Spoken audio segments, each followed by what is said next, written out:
हरे कृष्णा। सबको स्वागत है आज के श्रील प्रभुपाद जी का जीवन गाथा का सत्संग कार्यक्रम में। प्रभुपाद जी को नमन करते हुए आज का कार्यक्रम शुरू करेंगे।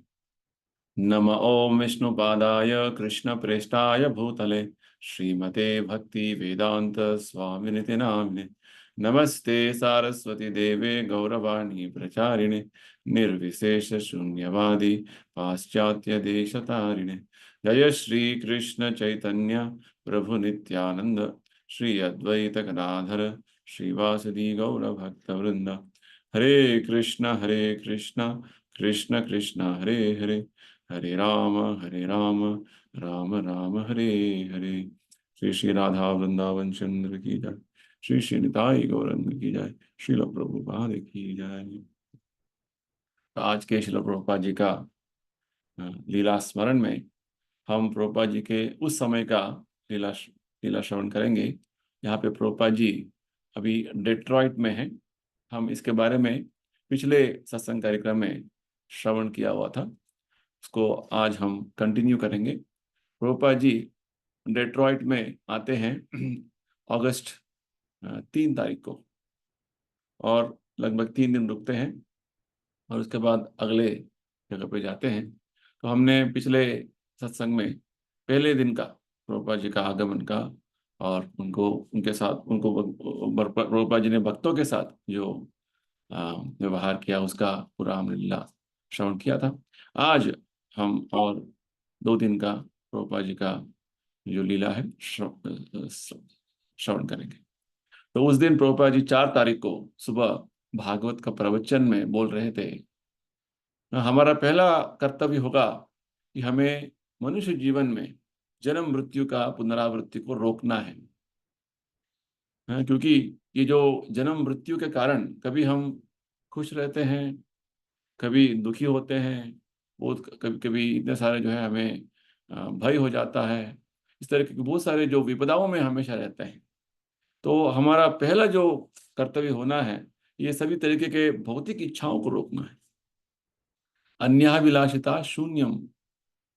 हाँ, वास्तव में हमें इच्छाओं को रोक नहीं सकते हैं, क्योंकि हम जीवात्मा हैं, हम एक पत्थर नहीं है। हाँ, इच्छाओं को रोक नहीं सकते हैं, परंतु इच्छाओं को हम शुद्धिकरण कर सकते हैं। शुद्ध इच्छाओं को हम कर सकते हैं। सर्वोपाधि विनिर्मुक्तम तत्प्रत्यय निर्मलम। हमारी इच्छाओं को हमें शुद्ध करना है। हर व्यक्ति कोई कुछ ना कुछ एक चेतना में अपना कार्य कर रहा है। जैसे कोई राष्ट्रीयता के विचार में, जैसे कोई बोलता है कि मैं अमेरिकन हूँ, मैं भारतीय हूँ, मैं इंग्लिश आदमी हूँ, मैं जर्मन हूँ। इस तरीके का बहुत सारे इच्छाएं जो है, भौतिक इच्छाएं, ये कलुषित इच्छाएं हैं। वास्तव में हम आत्मा हैं, भगवान के अंश हैं। तो इस तरीके का जो इच्छाएं हमें वास्तव में ठीक नहीं है। तो उसका क्या लाभ होगा? हम अमेरिका से, भारत से कुछ भी हमारा पहचान बना के रखेंगे, ये इसका कोई लाभ नहीं है। वास्तव में हमें हमारी इच्छाओं का शुद्धिकरण करना है। हर व्यक्ति जो है एक राष्ट्रीयता के विचार में अपना कार्य करता है, और इस तरीके से अलग अलग तरीके की इच्छा रखते रखते हुए वो कलुषित हो गया है। तो उस पूरा संसार का समस्या ये है, और इस संसार का पूरा समस्या का समाधान जब हम हमारी इच्छाओं को शुद्ध करेंगे।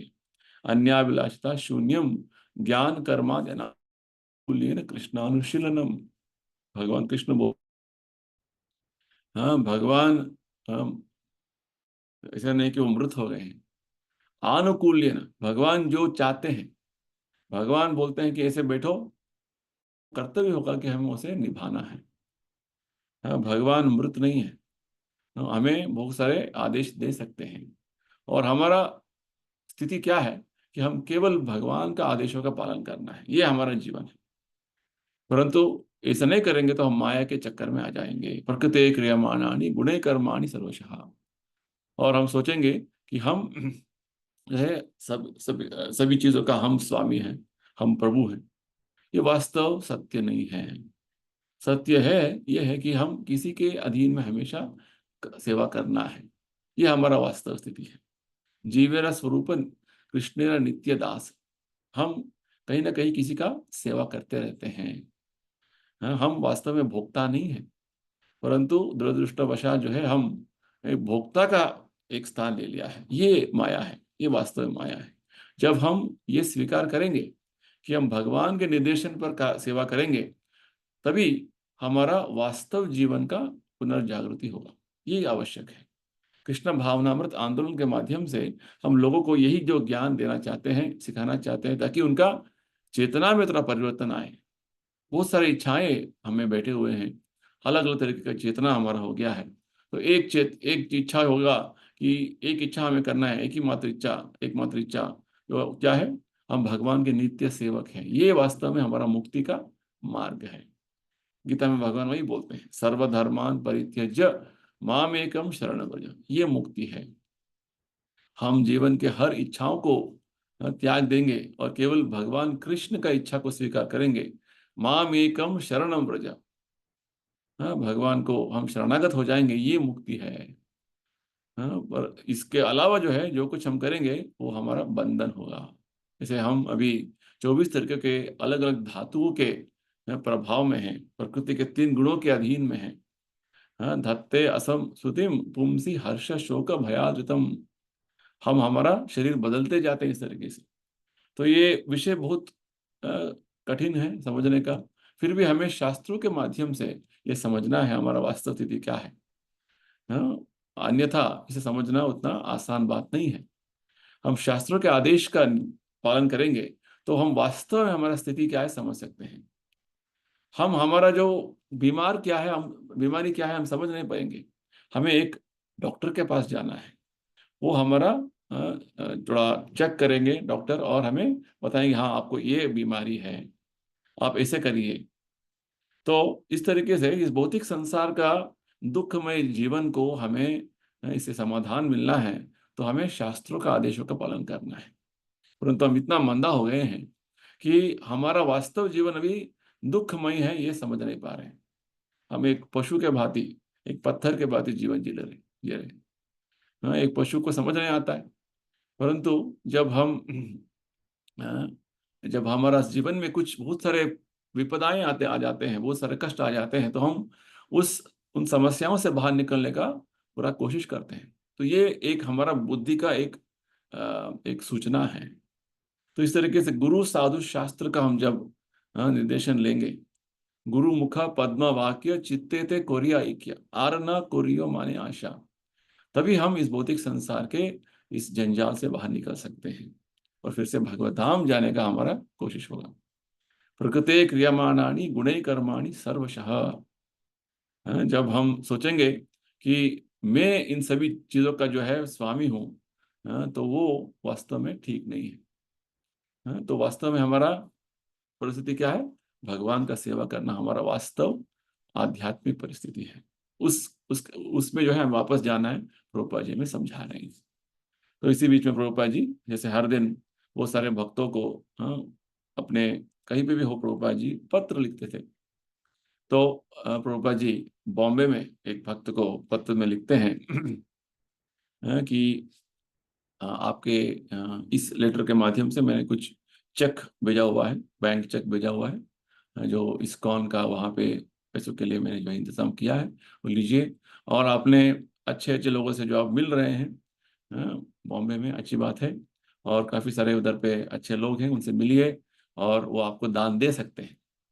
और वहाँ पे इनकम टैक्स का जो एग्जेम्पशन है, अ, उसका भी जो है अनुमति ले लीजिए सरकार से, ताकि लोग जब दान देंगे तो उनको वो इनकम टैक्स एग्जेम्पशन हम दे सकते हैं। ताकि और विशेषकर हम लोगों को ये बोल सकते हैं कि हम लोगों को, हम हमारे जो बहुत सारे भक्तों को ऐसे प्रशिक्षण दे रहे हैं, आपका जो पैसा है हम किस तरीके से इस्तेमाल कर रहे हैं कि देश के अलग अलग जगह पे हम अपने ही खेती कर रहे हैं, धान उगा रहे हैं और गायों का देखभाल कर रहे हैं, गौशाला देख रहे हैं। इस तरीके से कृष्ण भावनामृत वास्तव में एक ऐसे आध्यात्मिक और ज्ञान प्रचार करने वाला एक संस्था है, जो आप उसका सहायता कर रहे हैं। तो रूपा जी बोलते हैं कि इस तरीके का जो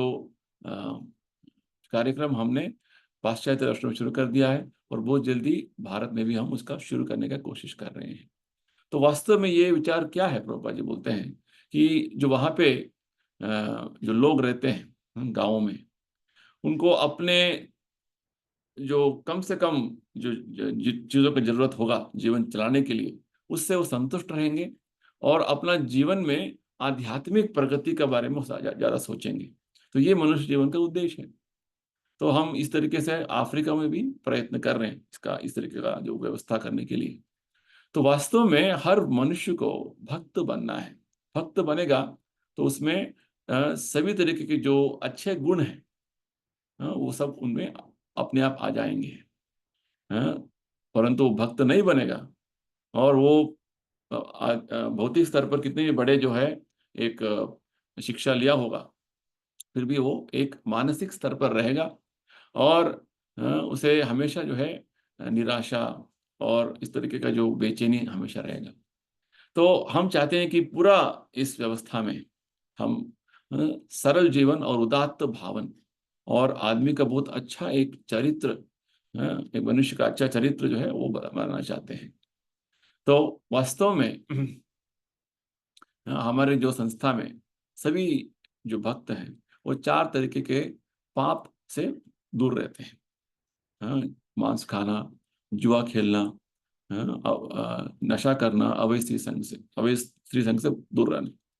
तो इसी विषय में प्रोफेसर स्टील्सन जूदा ने, जो यूनिवर्सिटी ऑफ कैलिफोर्निया बर्कले के बहुत बड़े प्रोफेसर हैं, उन्होंने बताया है कि कृष्ण भावनामृत ने बहुत सारे लोगों का जीवन को परिवर्तन कर दिया है।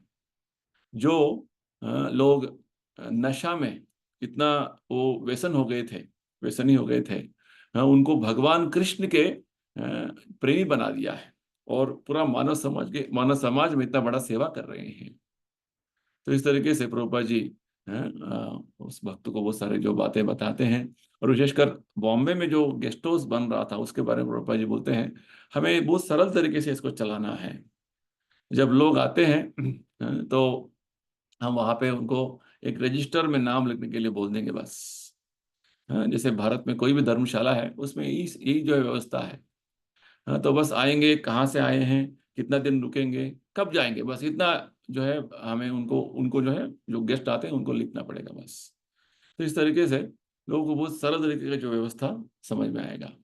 और विशेषकर हम चाहते हैं कि जब वानप्रस्थ रहना चाहते हैं इधर, जैसे बुजुर्ग लोग रहना चाहते हैं, तो हस्बैंड वाइफ यानी कि पति पत्नी अलग रहना है, और एक रूम में 3-4 पुरुष रह सकते हैं, एक रूम में 3-4 जो है महिला रह सकते हैं। इस तरीके से हमें व्यवस्था करना है। और आप अहमदाबाद भी जाइए, वहाँ पे बहुत सारे जो है मेरे जान पहचान लोग हैं, और प्रभुपाद जी एक सज्जन का नाम देते हैं जहाँ पे आप जाएंगे तो वो आपको और लोगों को मिलाएंगे, ताकि वो सब लोग लाइफ मेंबर बन सकते हैं। तो देखिए प्रभुपाद जी का क्या क्या प्रचार कार्य का जो उनका शैली था, वो देखकर काफी हमें लगता है कि प्रभुपाद जी कितने सारे लोगों से मिलते थे।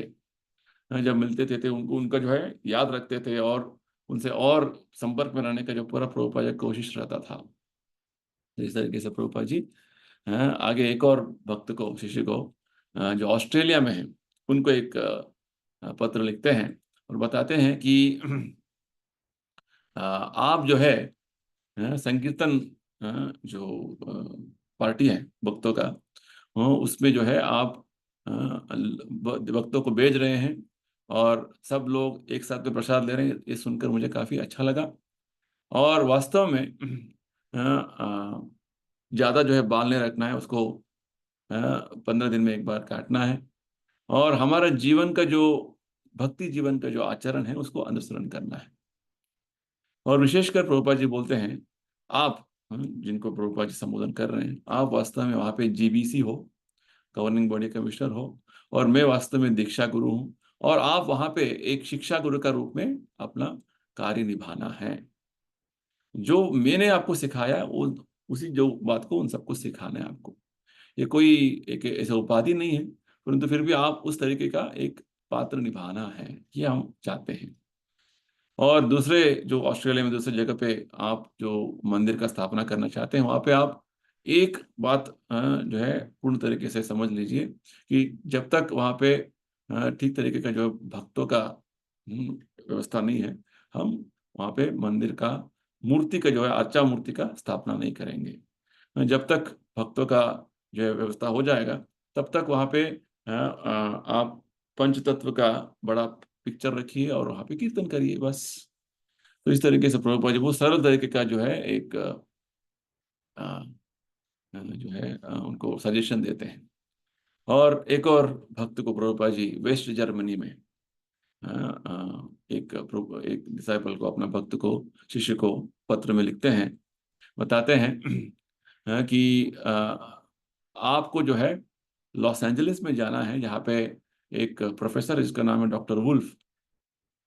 तो आप वहाँ पे जाके आप वहाँ पे उनसे जो है चर्चा वार्तालाप करिए, ताकि हमारा संस्था का कुछ कार्यक्रम वो कराने का सोच रहे हैं।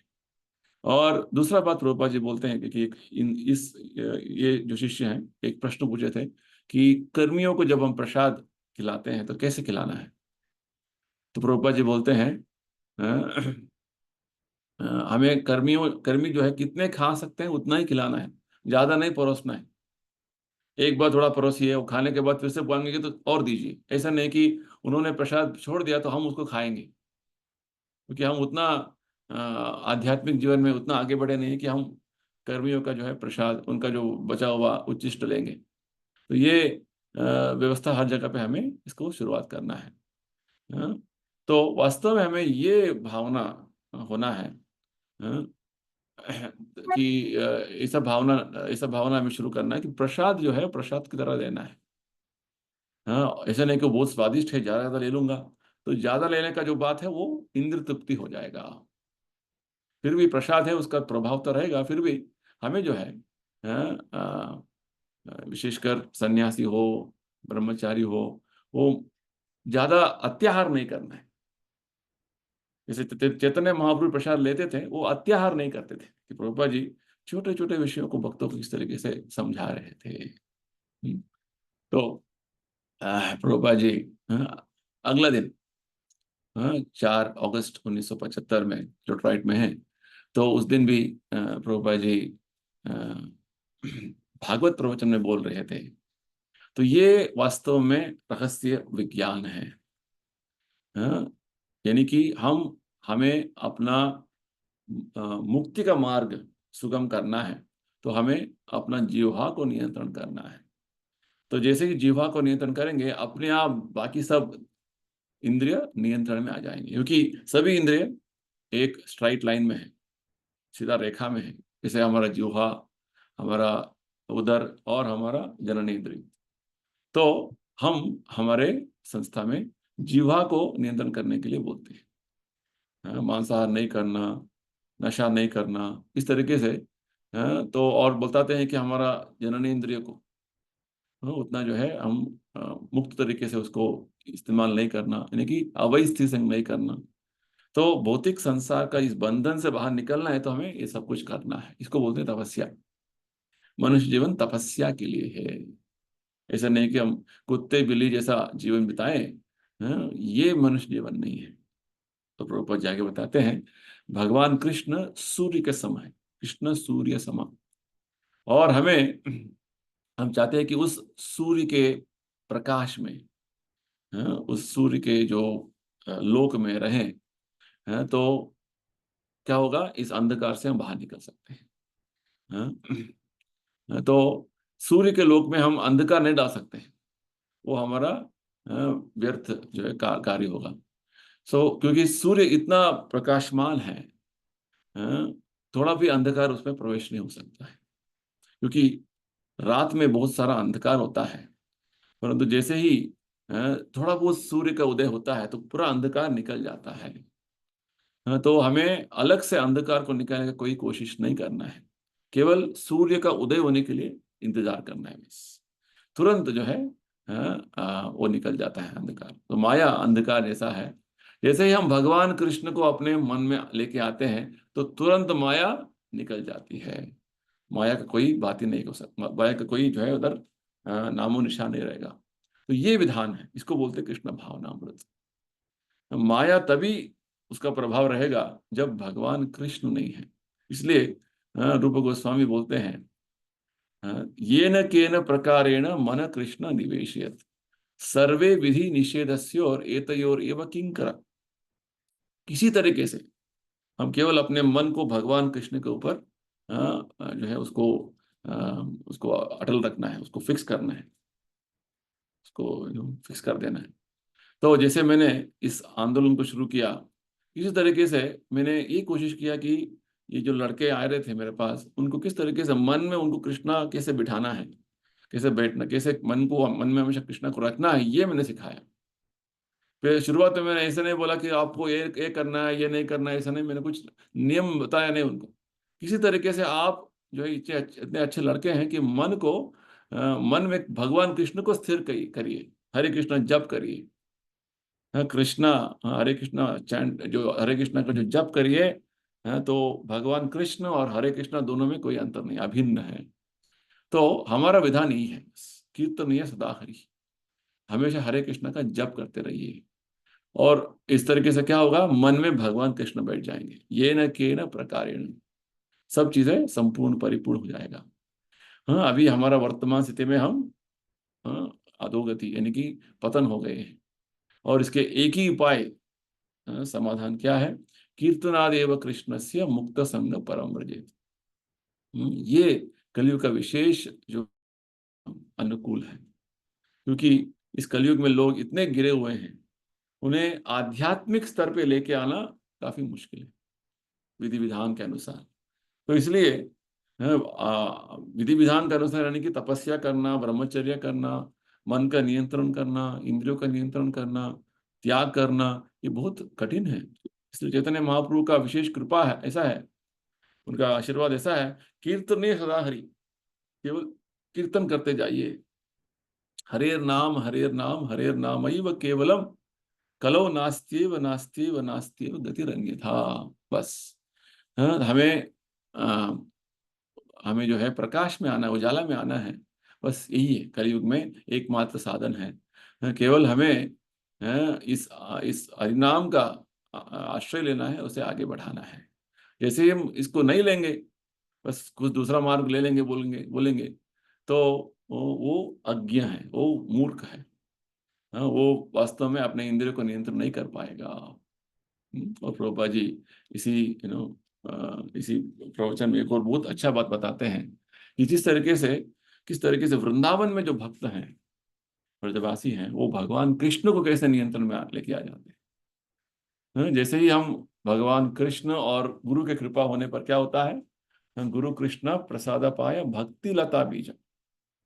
गुरु की कृपा से भगवान कृष्ण मिलते हैं, कृष्ण कृपा से हमें गुरु मिलते हैं। कृष्ण से तुम्हारा कृष्ण देते पार। तो हम गुरु के पास जाना यानी कि भगवान से प्रार्थना करना, कृष्ण से तुम्हारा कृष्णा कृष्णा आप दीजिए गुरु जी।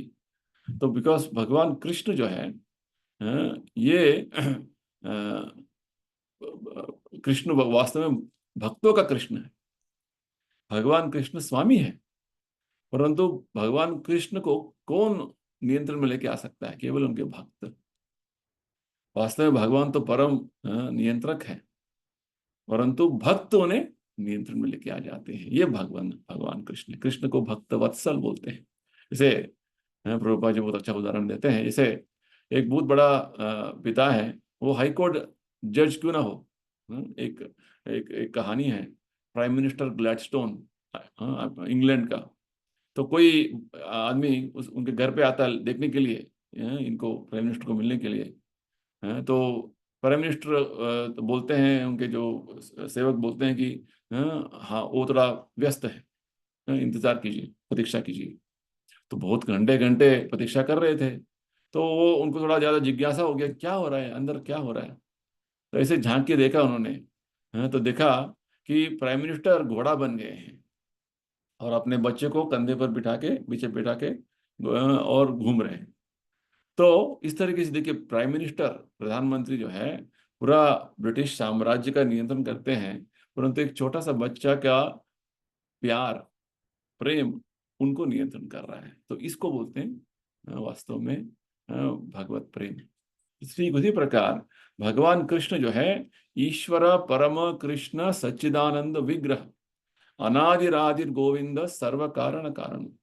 भगवान कृष्ण परम नियंत्रक है, परम नियामक है, परंतु भक्तों के भक्त वत्सल है, और भक्त से जो है भक्त के अधीन हो जाते हैं। जैसे श्रीमती राधा रानी, श्रीमती राधा रानी से भगवान कृष्ण उनके कंट्रोल में आ जाते हैं। तो ये सब लीलाएं जो है समझना उतना आसान बात नहीं है।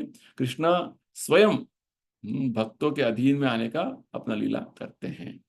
तो ये भगवान कृष्ण का एक स्वभाव है। जैसे यशोदा माता, यशोदा माता भगवान कृष्ण को नियंत्रण कर रही है, वो बांध रही है। तुम इतने नटखट हो गए कृष्णा, चलो मैं तुम्हें बांधूंगी। तो माता यशोदा के हाथ में एक छड़ी है और भगवान कृष्ण रो रहे हैं। तो इस तरीके से हमें समझना है। भागवत में सब बातें बताए गए हैं। कुंती के बहुत सारे अच्छे प्रार्थनाएं हैं। तो वो कुंती महारानी बताती है, भगवान कृष्ण आप तो परम नियंत्रक है, परम नियामक है। जैसे ही माता यशोदा का हाथ में आप छड़ी देखते हैं तो आप रोने लगते हैं। तो ये जो प्रसंग है, ये मुझे देखना है। भगवान वास्तव में भक्त वत्सल है, परम नियामक है, फिर भी भक्तों का कंट्रोल में आ जाते हैं। जैसे यशोदा माता के और शुद्ध भक्त राधा रानी के, गोपियों के, और वो सारे जो गोपालकों के अधीन में भगवान थे, उनके प्रेम के अधीन में थे। ये वृंदावन जीवन है। तो ये जो कृष्ण भावनामृत आंदोलन है, इन हम सबको उस स्तर पर लेके जाने के लिए हमें तैयार कर रहा है। अलग अलग मूर्ख लोग अलग अलग तरीके से भटक रहे हैं। ये कृष्ण भावनामृत आंदोलन का जो वास्तव मौल्य क्या है समझ में नहीं आता है हमको। हम इस आंदोलन के माध्यम से लोगों को सब सर्वोच्च तरीके का जो जीवन देने का हमारा कोशिश है।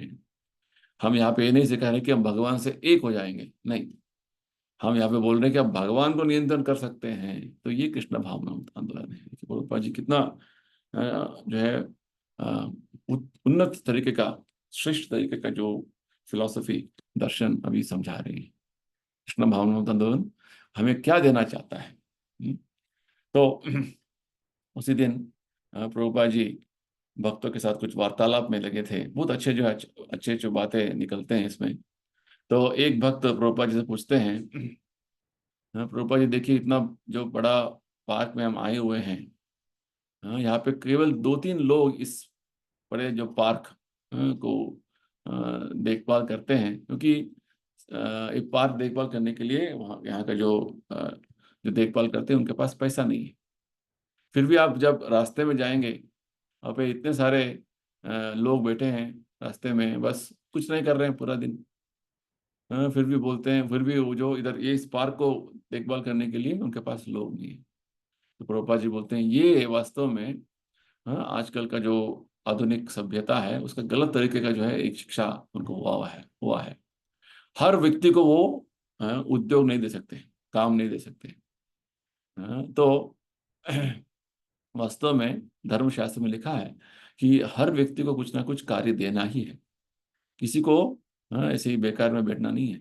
ये सरकार का कर्तव्य है। सरकार जैसे ही कर्तव्य नहीं करेगा तो वो ठीक से अपना शासन नहीं निभा रहा है। तो शिष्य बोलते हैं, प्रभुपाद जी सरकार तो बोलता है कि हर व्यक्ति को थोड़ा स्वतंत्रता है, उसे काम करना नहीं करना। तो प्रभुपाद जी बोलते हैं ये जो है ये बेजवाबदारी सरकार है। तो आदमी बोल सकता है ये मेरा स्वतंत्रता है कि मुझे खाना नहीं खाना, ऐसे हो गया ना बात। तो वास्तव में एक और शिष्य बोलने लगते, प्रभुपाद जी वो तो काम नहीं करेंगे उनको खाना मिल गया तो प्रभुपाद जी बोलते हम क्यों काम कर रहे हैं। हाँ, हमें ये स्वतंत्रता क्यों नहीं है कि हम काम नहीं करेंगे बोल के। तो हम क्यों इतना सारा मेहनत कर रहे हैं। तो एक शिष्य बोलते हैं, प्रभुपाद जी हम कृष्ण के लिए कर रहे हैं। हाँ, प्रभुपाद जी बोलते हैं ये वास्तव बात है। जब हमारा केंद्र भगवान कृष्ण होगा, जैसे हम इधर सेवा कर रहे हैं भगवान कृष्ण का, कुछ हम तनख्वाह नहीं देते हैं। बस हम सब इतने सेवा कर रहे हैं भगवान कृष्ण को। खाली ये शूद्र जो है, जिनको ज्ञान नहीं है, जो वास्तव में आजकल कलयुग में पूरा शूद्र भर गए हैं, वो काम नहीं करते हैं। तो इसलिए ये जो गुलाम बनने का जो बात था, जो वास्तव में पूर्व काल में सा था, उसका जो लागू करना था।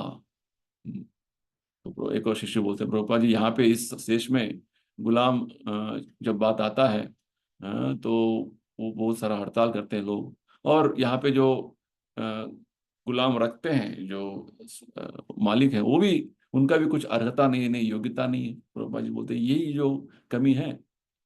तो जो स्वामी है उसका कुछ, अ, मालिक है उसका कुछ कमी कमी है, और नहीं तो एक एक सेवक का कमी बहुत है, और नहीं तो पूरा व्यवस्था में कमियां बहुत है। तो ये भौतिक संसार है। चार तरीके के जो दोष होते हैं। हाँ, जैसे गलती करना, भ्रम में आ जाना, हाँ, धोखा धोखा देना, और हमारे अपरिपूर्ण इंद्रिय। तो इस तरीके से हम अस्तित्व पर बहुत सारा संग्राम कर रहे हैं। एक एक गलती पे ऊपर एक और गलती, इस तरीके से, हाँ, एक भ्रम के ऊपर एक और भ्रम, इस तरीके से केवल हमारा जीवन गलतियों से भरा हुआ है। हाँ, तो एक और शिष्य बोलते हैं, प्रभुपाद जी ये हमारा कर्तव्य होगा कि समाज में हम दिखाएं किस तरीके से भगवान कृष्ण का सेवा करें, और काफी हम संतुष्ट रहें, खुश रहें। तो प्रभुपाद जी बोलते हैं, हाँ, इसी को यज्ञ बोलते हैं। भगवान कृष्ण को सेवा करना यानी कि यज्ञ, यज्ञार्थे कर्म।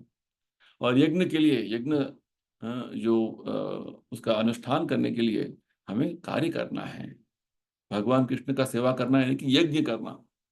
हाँ, ये जो कम्युनिस्ट लोग हैं, इन्होंने इसी इसी से जो है कुछ विचार लिए हुए हैं, परंतु उन्हें पता नहीं है कि केंद्र क्या होना है। उन्होंने केंद्र तो अपना सरकार को, अपना राज्य को बना दिया है, क्योंकि वो अपरिपूर्ण है। वो इसलिए वो उतना यशस्वी नहीं होगा, सार्थक नहीं होगा। हाँ, वो वास्तव में तमोगुण में जब लोग रहेंगे तो केवल आलसी हो जाएंगे और सोते रहेंगे। हैं, शूद्र जो है वास्तव में आलसी और सोते रहेंगे, और आप उनको खाने के लिए दे दिया तो बस वो खाना वो काम नहीं करेंगे, केवल आलसी रहेंगे। ज्यादा ज्यादा खाओ और सोते रहो। ये तमोगुण है। रजोगुण यानी कि लोग इंद्र तृप्ति के लिए बहुत मेहनत करेंगे, काम करेंगे। ये भी ठीक नहीं है। हाँ, तमोगुण जो है आलसीपन और सोने का। रजोगुण में आप इतने मूर्खता से इंद्र तृप्ति के लिए कार्य कर रहे हैं। और सत्वगुण जो है वास्तव में उन्हें पता है कि कैसे कार्य करना है। तो सत्वगुण से ऊपर में जो है भक्त कार्य करते हैं भगवान कृष्ण के लिए। भगवान कृष्ण के लिए कार्य जो करेंगे, जो वास्तव में वो ठीक से कार्य कर रहे हैं, और भौतिक प्रकृति के नियमों से वो अतीत हो जाएंगे। तो आजकल के समय में लोगों को ठीक से परीक्षण नहीं हो रहा है कैसे वो भगवान कृष्ण के लिए सेवा करे, कैसे भगवान के लिए यज्ञ करे। ये आधुनिक समाज का एक बहुत बड़ा दोष है। हम्म, तो एक और शिष्य बोलते हैं, प्रभुपाद जी कभी कभी लोग हमारा निंदा करते हैं, बोलते हैं कि आप सब लोगों को ठीक से सिखा नहीं रहे हैं। हाँ, हम तो बोलते हैं कि हम भगवान के बारे में, कृष्ण के बारे में सिखाते हैं, तो वो बोलते हैं कि लोगों को अपने जीवन चलाने का जो जो शिक्षा आप नहीं दे रहे हैं। हाँ, आपके पास ऐसे कुछ प्रैक्टिकल बातें नहीं है जैसे लोग अपने जीवन चला सके। तो प्रभुपाद जी बोलते हैं, हाँ, प्रैक्टिकल क्या नहीं है। हम नहीं खा रहे हैं क्या, हम नहीं सो रहे हैं। प्रभुपाद जी तो शिष्य बोलते हैं, प्रभुपाद जी वो बोलते हैं, हाँ, जैसे आपको व्यापार करना आता है, नहीं आता है। हाँ, आपको बिजनेस नहीं आता है, आपको आपको डॉक्टर नहीं, आपको डॉक्टर, आप तो डॉक्टर नहीं है, आपको कुछ ऐसे कुछ ज्ञान नहीं है। प्रभुपाद जी बोलते हैं, आप तो ऑलरेडी डॉक्टर हो। हैं? तो हम मुझे फिर से डॉक्टर क्यों बनना है। आप मेरा सेवा कीजिए, हैं? और मैं आपका सेवा करूंगा, आप कृष्ण भावना अमृत देखे। हैं? तो इसमें गलती क्या है। हाँ, परस्परार्थम, मैं आपके लिए हूँ, आप मेरे लिए हैं। इस तरीके से जो जो कार्य करते हैं उसका पूरा विभाजन है। तो ये पूरा संसार में इसका मान्यता है। तो आप उनसे पूछिए, प्रभुपाद जी बोलते हैं, तो हर व्यक्ति डॉक्टर बन जाएगा तो पेशेंट कौन बनेगा। तो इस तरीके से हर चीज का आवश्यकता है। तो ठीक उसी प्रकार, हाँ, आपको भी सहायता चाहिए। ये पूरा हमारा सहयोग सहकार से होगा। आपको डॉक्टर का ज्ञान है, मेडिकल साइंस आपको पता है, हमें आध्यात्मिक विज्ञान पता है। तो हम इस तरीके से उसका आदान प्रदान करेंगे तो हम संतुष्ट रहेंगे, खुश रहेंगे। तो आप हमारे प्रति इतना द्वेष भावना क्यों रखते हैं। मत्सरता क्यों रखते हैं? ये जो शरीर में भी इतना विभाजन है, हमारा सिर है, हमारा हाथ है, हमारा पैर है, हमारा पेट है, तो हर चीज सर क्यों नहीं होता है? नहीं होता है। हर चीज पैर क्यों नहीं होता है? नहीं। ये सब विभाजन शरीर में स्वाभाविक तरीके से है। तो ये आवश्यकत है, ये आवश्यक है। हम्म। तो प्रभुपाद जी बोलते हैं इस तरीके से देखिए, एक गधा भी काम करता है, तो बहुत मेहनत करता है, तो भगवान बहुत खुश हो गए हैं गधे के काम से। इतने सारा जो बोझ उठाता है धोबी का। हाँ। सो इस तरीके से लोग सोचते हैं कि उस तरीके से मेहनत करना है। एक शिष्य बोलते हैं, प्रभुपाद जी बोलते हैं कि हम केवल जप करते हैं, नर्तन करते हैं, प्रसाद लेते हैं, बस उतना ही। और एक और शिष्य बोलते हैं, और देखते हैं कि हम इतने बड़े बड़े जो है मंदिरों में रहते हैं, हम काम नहीं कर रहे हैं। तो प्रभुपाद जी बोलने लगते हैं, वास्तव में उनको पता नहीं है, ये सब भगवान कृष्ण का कृपा है। और विशेषकर प्रभुपाद जी यहाँ पे एक बहुत अच्छा बात बोलते हैं। हाँ, जैसे कल हमने एक बहुत बड़ा, हाँ, हवेली घर को खरीदा है, और भारतीय जो रुपए के अनुसार वो 24 लाख होता है, 24 लाख रुपए होते हैं। मेरे पास एक पैसा भी नहीं था, परंतु मैंने खरीद लिया। उनको पता नहीं कि भगवान कृष्ण का कृपा क्या है। तो एक और शिष्य बोलने लगता है, प्रभुपाद जी, हाँ, हम तो हर जगह पे, अमेरिका में, बॉस्टन में बड़ा मंदिर हमने खरीदा। हाँ, तो लोग सोचते हैं कि पहले तो आप उसी घर के सामने नर्तन करके कीर्तन करते थे, अभी अब उसी घर के अंदर प्रवेश हो गए हम, बड़े घर पे। तो प्रभुपाद जी बोलते हैं, आप बोलिए उनको, हमने भगवान कृष्ण को संतुष्ट किया है, उन्होंने हमें पैसा भेजा हुआ है, ये हमारा कार्य है, ये हमारा जो है व्यवसाय है। तो आप जैसे गधे और कुत्ते जैसा हम काम नहीं करते, हम केवल भगवान कृष्ण का सेवा करते हैं, और वो हमें पैसा भेजते हैं। तो आप ये प्रैक्टिकली देखिए आप, क्योंकि कल हम एक घर देखने के लिए गए थे, मेरे पास पैसा नहीं था, परंतु फिर भी हमने 24 लाख रुपए का जो वो बहुत बड़े हवेली था, उसको खरीद लिया। तो पैसा कहाँ से आ रहा है? ये है, थोड़ा सोचने का बात है, ये बुद्धि का जो है उपयोग हुआ है सब में। तो जैसे ही हम एक व्यक्ति को तृप्त करते हैं, तो हर चीज हमें मिल रहा है। और आप जो मूर्ख लोग हैं, आपको, आप इतने सारे लोगों को तृप्त करते हैं, फिर भी आपको संतुष्टि नहीं है। तो ये बुद्धि है, थोड़ा बुद्धि हमें उपयोग करना है। तो हम जो है, आप एक पेड़ में जाकर उसका अलग अलग टहनियों को, उसके पत्तियों को आप पानी दे रहे हैं। हम पेड़ में जाके उसका जड़ को पानी देते हैं। यथा तरोर मूला निषेचने न तृप्यन्ति तत्शाखा भुजोपशाखा तस्कंद भुजोपशाखा। जैसे ही पानी जड़ में डालते हैं, पेड़ के हर जगह पे पानी चली जाती है।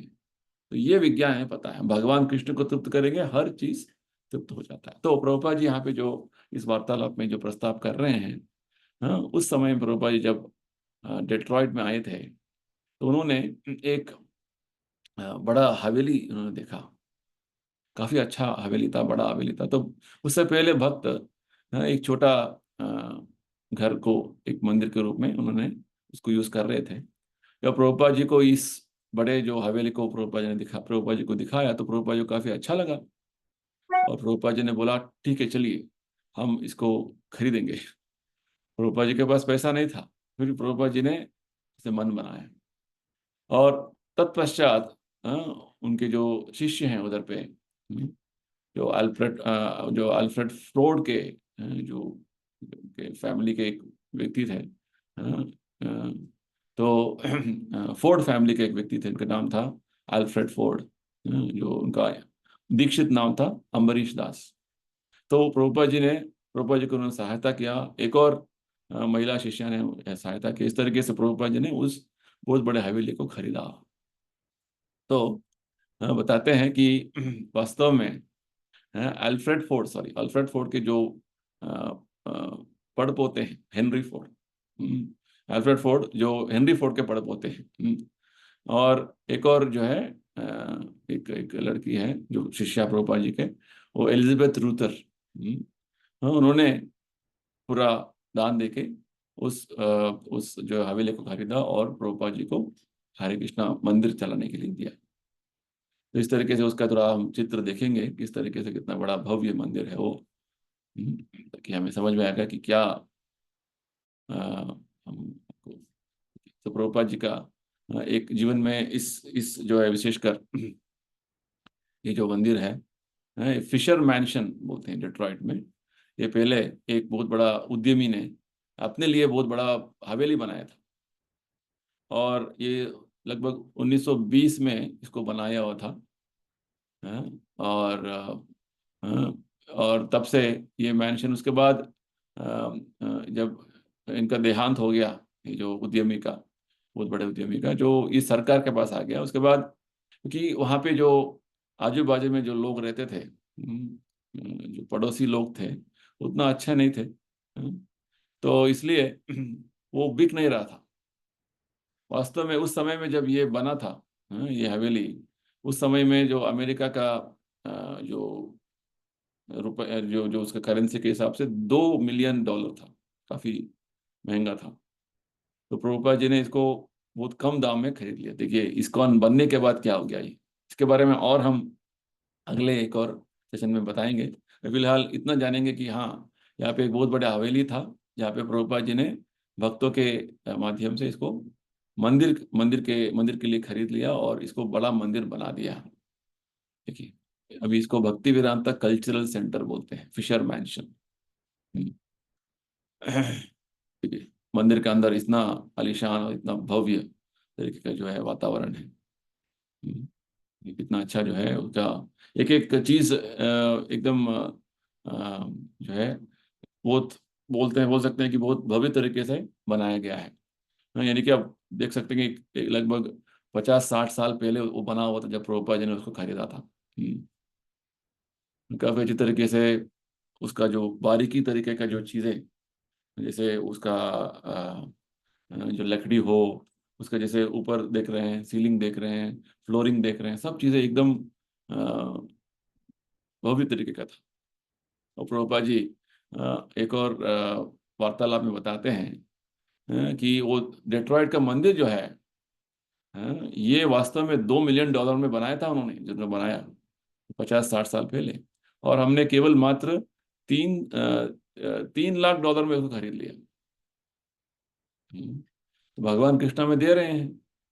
कर्मी लोग को ये सब संभव नहीं है, भगवान कृष्ण सबको हमें सब व्यवस्था कर रहे हैं।